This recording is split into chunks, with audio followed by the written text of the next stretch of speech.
What's up guys, and welcome to the 51st tutorial of programming in C++ using Xcode. And in this tutorial it's all about const reference. So without further ado, let's start the video. Okay, so the first thing you gotta do is go right to the top and type in struct date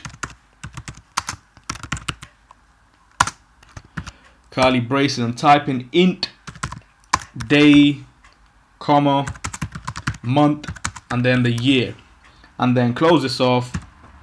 Move on to the next line, which is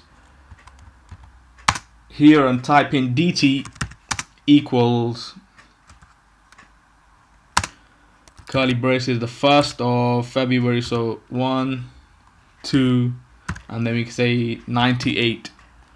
Close this off and then move on to the next line, which is int main, the main program.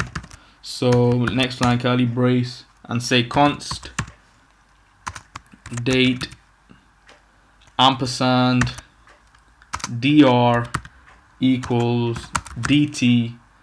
Close that off, and next line will be std cout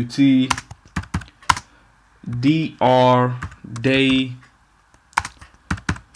Close that off, and then single speech marks, and then we can copy this and paste it onto the next line. So if I just copy this, paste, and then indent this, and then change this to, so if I copy this, paste this there, done, copy this, paste this there, close this off.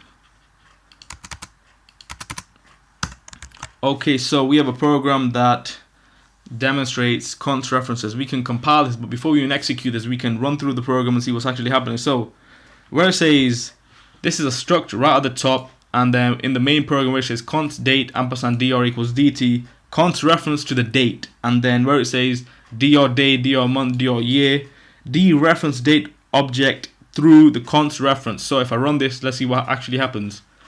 So build succeeded, and then we get 1, so the 1st of February 98. Alright, that's it for this video. I'll see you guys in the next tutorial. Thanks for now.